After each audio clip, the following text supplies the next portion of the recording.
Mushroom, chop it up. Got my brown rice cooking. Next up is onion, thinly sliced again. Oil in a pan. Meat, pork. Cook it. Salt, pepper.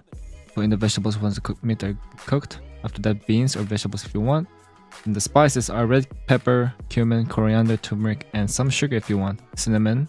Don't forget garlic. That's also important. Let it cook for multiple times. Don't make it high heat. You want some liquid. Make it creamy. Once the rices are cooked, plate it. And on top of rice is the curry. This is Keema Curry, a really simple curry dish.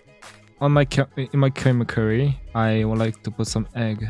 It's really simple curry. It's short, sweet, salty, spicy, and full of flavors, and full of nutrients. If you're a vegetarian, you can replace pork with grinded up soybeans. I think that's what it is. Yeah, that's it. Simple.